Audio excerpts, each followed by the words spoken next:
안녕하세요. The morning sky over Seoul was tinted a pale silver, casting a soft light over the towering glass facade of Hanwol Group, South Korea's largest luxury conglomerate. Inside, the marble lobby echoed with the clicks of polished shoes and quiet murmurs of early employees. The elevator chimed on the 59th floor, the executive floor. No one dared speak too loudly here. No one dared breathe wrong. Kang Joon-ho, the 33-year-old CEO, stepped out of the elevator in a tailored black suit. His presence made the room still, as if time paused for him. Cold, distant, and calculating, that's how the board described him. But beneath his sharp gaze was a man haunted by silence. Silence in his penthouse. Silence in his heart. Meanwhile, Yoon Hae-rin, 27, adjusted her plain blouse and nervously clutched a stack of invoices. It was her first week in the administrative office, temporary, low-level, invisible. She wasn't supposed to be up here. A delivery mix-up sent her scrambling to the executive floor, where she now stood, lost in the corridor of giants. She turned the corner too fast. So did he. The impact was subtle but enough to make the papers scatter across the glossy floor. Hae-rin gasped, falling to her knees to collect them. I am sorry, I didn't see you, she stammered. Joon-ho's eyes narrowed. Why are you here? This floor is restricted. She looked up, and paused. His face, cold and flawless, was inches from hers. A billionaire, standing over a contract worker. She blinked and looked down again, heart pounding. I was delivering these to Director Kim. There was a mix-up, sir. For a second, he didn't respond. Then he crouched down, helping her pick up the papers. You work in admin? He asked, voice low. Yes, sir. Just started on Monday. Their hands brushed against the same invoice. She pulled back like it burned. He didn't flinch. Go back down after this. And tell your manager to brief you on floor protocols, he said, handing her the last sheet. She nodded, bowed deeply, and left in a hurry. But as she entered the elevator, she turned once, just for a moment, and found him still watching her. Expression unreadable. Later that evening, Joon-ho sat in his office, reviewing merger documents. But his thoughts kept drifting. That girl, the way she didn't tremble under his gaze. The sincerity in her voice. It was nothing. She was nothing. And yet. Downstairs, Hae-rin replayed the moment, over and over. She shouldn't have looked him in the eyes. But she had. And something shifted in that instant, something she didn't understand yet. In a board meeting the next morning, Joon-ho interrupted a routine personnel discussion. Who approved the new temporary staff for admin? He asked, seemingly off-topic. Silence followed. I want to know who hired Yoon Hae-rin.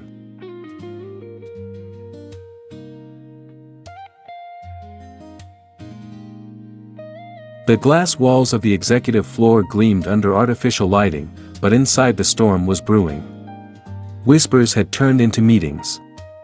Side glances had become sharp stares.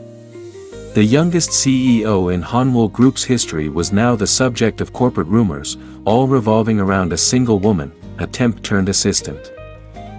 Yoon Hae-rin arrived early that morning, clutching her notebook like a shield. Her new office space was just outside the CEO's suite. The desk was modern, efficient, and terrifying. She was too visible, too close. She felt eyes on her constantly, each one asking the same question: what did she do to deserve this? Inside his suite, Kang Joon-ho stood before the floor-to-ceiling window, arms crossed, brow furrowed. His father had sent another message, an ultimatum. Attend the family's shareholder gathering in Jeju this weekend, and end the distraction. Or risk being ousted. A knock at the door broke the silence. You asked for the quarterly forecasts, sir, Hei-rin said, stepping in carefully. He turned, his gaze softer when it met hers. Thank you. Sit a moment. She hesitated. I shouldn't, sir. People already. I know, he interrupted. Let them talk. She sat across from him, the leather chair cold against her back. He studied her face, noting the fatigue beneath her eyes. Are they treating you differently? He asked. She nodded. They don't say anything directly. But it's there. The silence. The looks. I didn't bring you here to make your life harder, he said quietly. Then why did you? She asked, voice barely above a whisper. Jun-ho leaned forward. Because I needed to. Because you make this place feel human again.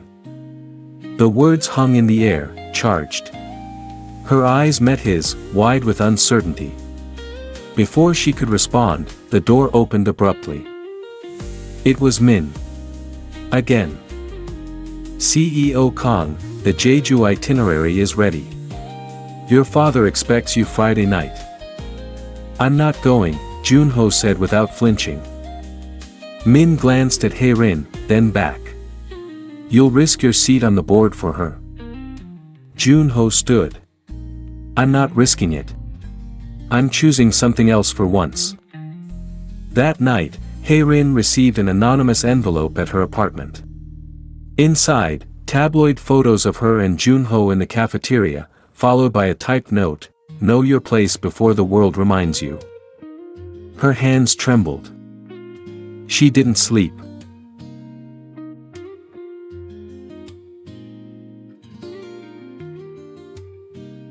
The spring rain tapped gently against the windows of Hanwoo Group's cafeteria, wrapping the afternoon in a quiet hush.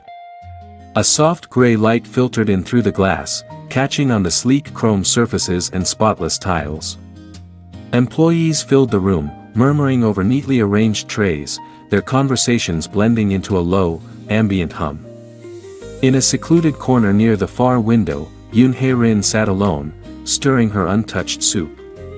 Her spoon traced slow circles, not out of hunger, but distraction. Her mind wasn't in the cafeteria. It was still stuck on the unexpected encounter from the day before, and the way the CEO had looked at her. Her thoughts swirled with confusion. Why had the CEO asked about her file? Why had he helped her gather those papers? Why was he even watching her? She didn't have long to wonder. A sudden hush fell over the room like a wave. Conversation slowed. Forks paused mid-air. Footsteps, calm, deliberate, approached her table. When she looked up, her heart caught in her throat. Kang Jun-ho, in a navy-tailored suit, stood in front of her. Is this seat taken? He asked, his voice a low murmur, almost too casual for a man of his stature. Hei-rin blinked. She nearly knocked over her tray in shock. And no, sir. Please. Without hesitation, he sat, setting a black coffee on the table. Eyes widened around the cafeteria. Phone slid subtly into hands. This was unprecedented, the CEO of Hanwoo Group, in the employee cafeteria, sitting across from a temporary assistant. It was more than unusual. It was a scandal waiting to ignite. Jun-ho took a sip of his coffee, unfazed. I asked HR to send me your file, he said bluntly. Her lips parted slightly. My file. You graduated at the top of your class in accounting. Sogang University. But you're a temporary admin assistant. Why? She looked down. The truth was too personal.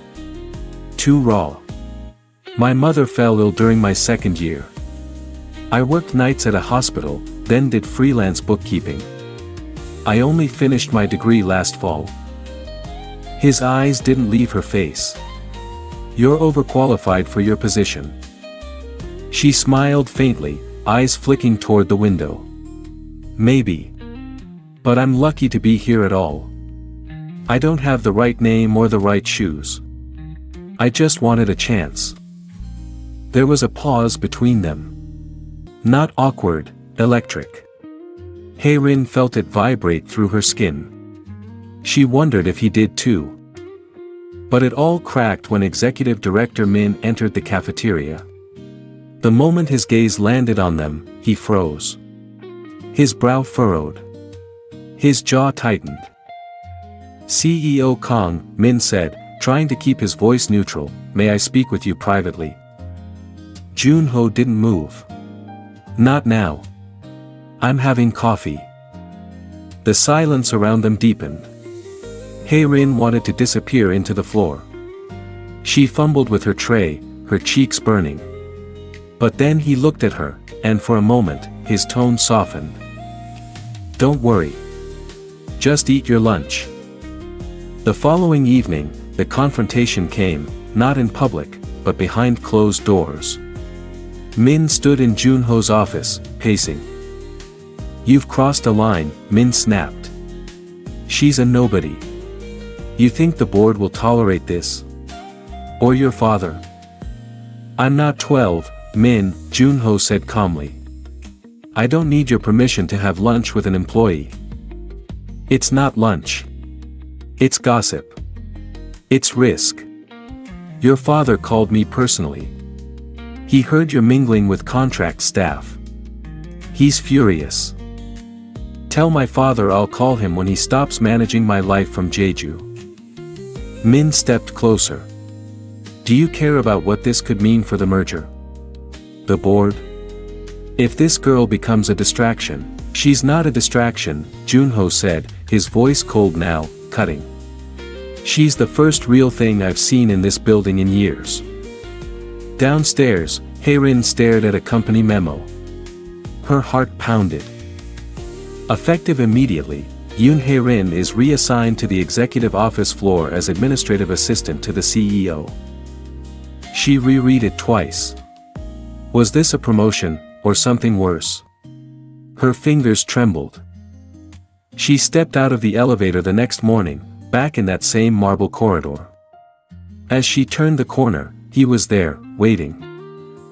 "Good morning," he said casually. "Looks like we'll be seeing more of each other." She bowed, trying to hide her swirling emotions. But as she passed him, his voice dropped to a whisper. "Don't be afraid. I know what I'm doing." He didn't see the way her eyes filled with tears as she walked away. She didn't see the way his hand clenched behind his back, knowing this decision would cost him everything. But neither of them were ready to stop. Not now. Seasons come and go, oh, our love will always grow. Through the storms and gentle rain, we'll bloom and start again. You're my eternal